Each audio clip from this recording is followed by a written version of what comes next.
And hello guys, welcome ulit sa ating channel. So update po muna tayo dito sa Plaza Mexico muna, no. So ikot-ikot po muna tayo sa Plaza Mexico. So ngayon po ay araw ng Friday po, March 28, 2025. So ikot-ikot po muna tayo dito, mag-update po tayo ngayong Friday. Dito muna tayo sa Plaza Mexico, mag-ikot-ikot.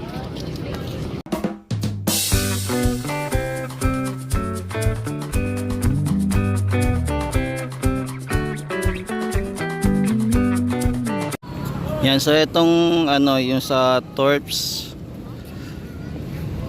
stone paver, inopen na po itong damo dito. So okay na po, pwede na po tayong umupo sa bench. Before kasi hindi ina-allowed po yung umupo dito, pero ngayon ina-allowed na po ang mga kababayan natin dito po magpalipas ng oras. Ayan. Tapos ito naman po yung area po ng Plaza Mexico po, no. So ito po yung Plaza Mexico, marami pong namamasyal ngayong gabi.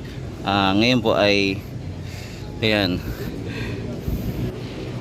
ito po yung pangyayari ngayon. So kahit ngayong gabi po marami pa rin pong namamasyal. Ganina po ata parang umulan ata ganina. So ito po yung ganap ngayon, no, sa pasyalan dito. Yan, sa mga hindi pa nakakapasyal dito, pasyal lang po kung may time kayo. Ikot-ikot lang po kayo dito sa bagong pasyalan dito sa Maynila. Kung hindi pa po kayo nakakapunta, para makapag-relax at magpalipas po ng oras. Tapos nandito naman po tayo malapit sa ilalim naman po ng tulay. So ito naman po yung ganap ngayon, no.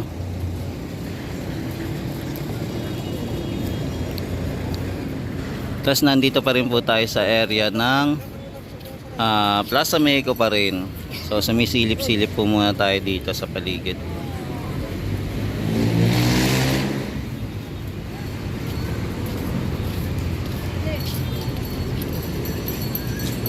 Tapos ito naman po yung intendensya, no. Kung mapapansin natin, parang papatapos na din po yung flooring sa taas, no. Mukhang okay na rin. Mukhang nilalatagan na po ng yung steel matting. Tama ba? Kung steel matting yan, ayan. Basta nilalatagan na po para sa steel. Yan is yung steel na flooring. Yan, nilalatag na po.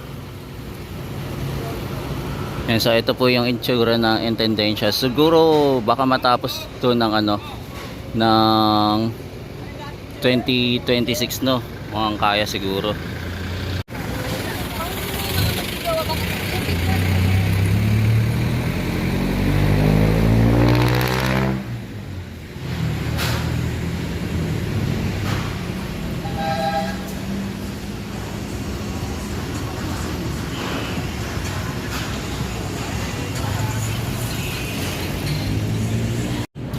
Yan, abutan pa po tayo ng pag-ambon ngayong gabing ito.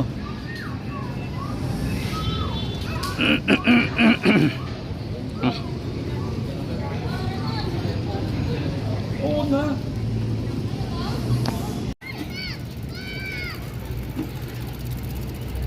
Yan, kung mapapansin pala natin, hindi po pala natuloy itong food stall dito, no. Hindi po na set up.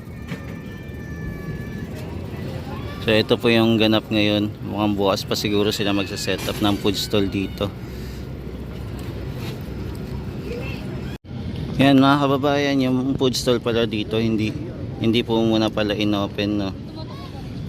So nakasarado po siya ngayon. So ngayon sineset up pa lang po ngayon. So baka bukas na po ito ma-open, no. Itong food stall na dito. Kung magbubukas to, di bali ang open na lang po niya hanggang Sabado at saka Linggo na lang po, no.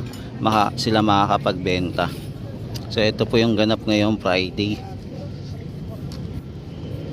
Wala masyadong ngayon dito, no. Kumbaga okasyon o something, dahil po wala po muna yung kainan dito. So ito yung ganap dito.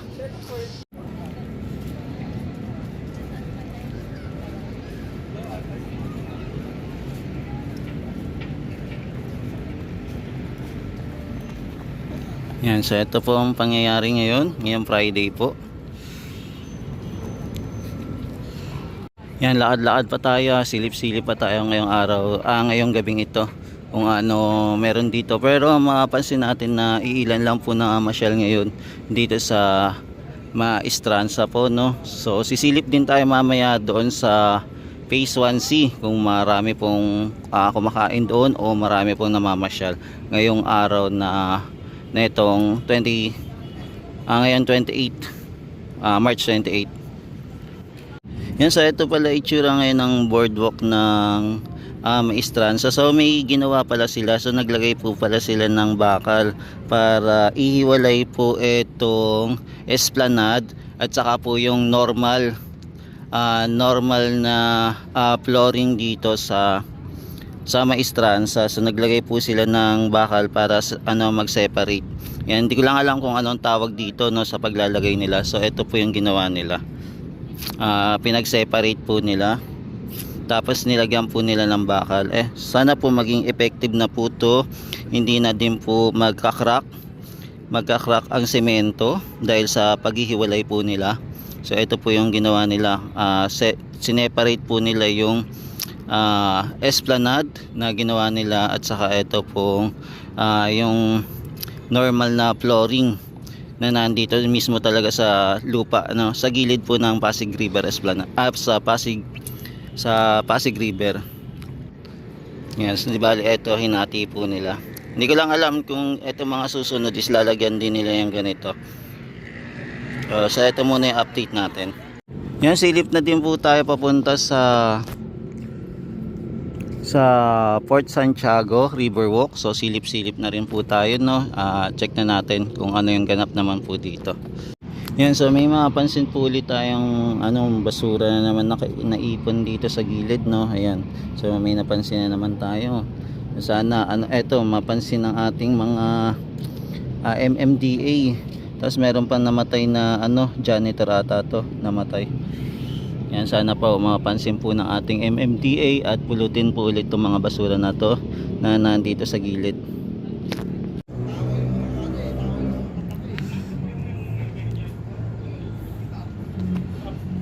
Yan, kung mapansin natin, basag pa rin po ito, no. Etong ditong banda sa railing sa baluster. So basag pa rin.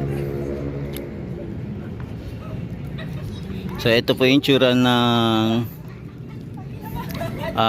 Port Santiago River Wall pagkagabi po.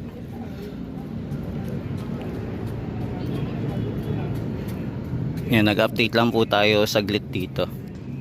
Yan lang dito, naipon lang po yung mga basura. Ayan, so abangan natin kung itong mga basura to malilinis po, no, bukas. So sana po linisin to kasi ang pangit tignan, no, nasa gilid po na Port Santiago River Wall pero ang dumi-dumi. So ito po yung pangyayari ngayon sa area. So dito muna tayo titingin-tingin at sisilip-silip.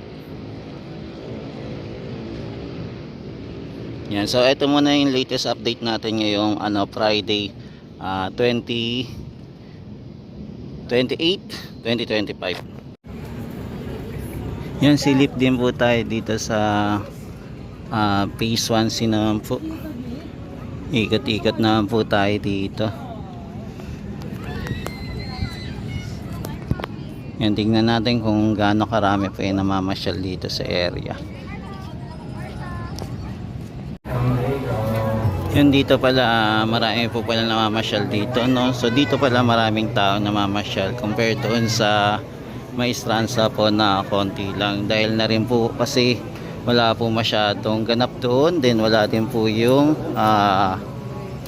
food stall doon, kumbaga sarado pa kasi, kaya konti lang din po yung pumunta. So nandito po tayo sa Phase 1C. Yan, tapos ito po mapupuno na rin po, no, yung Lock Your Love. Halos na siya, mapupuno na, parang abot na din po siya sa baba. So lagi natin to pinapasyalan, dati konti lang po. Yung unang kita natin yung simula po ng nag Valentine's Day, pero ito dumadami na po.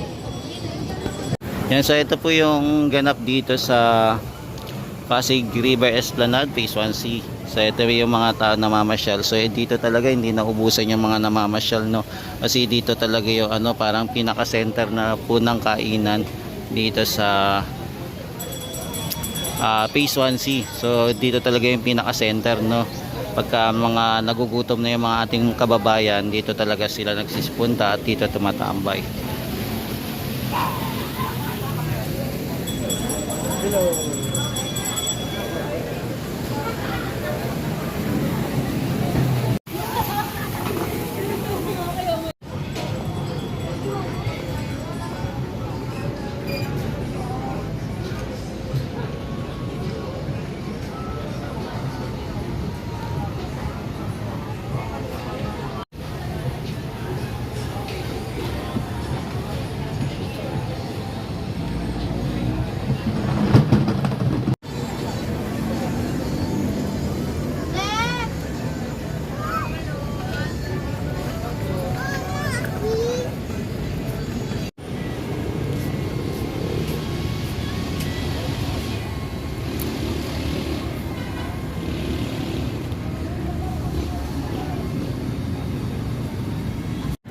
Yan, punta naman po tayo sa baba. Silip naman po tayo dito.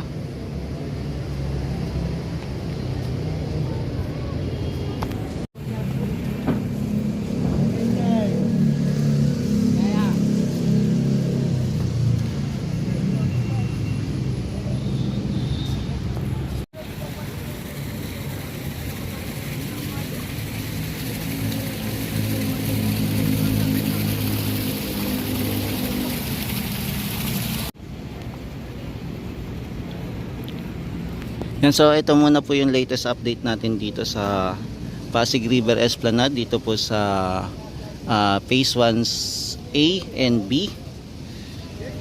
Yan, maraming salamat po. Hanggang sa muli, mahalin po natin ang Pilipinas. Thank you po, and God bless.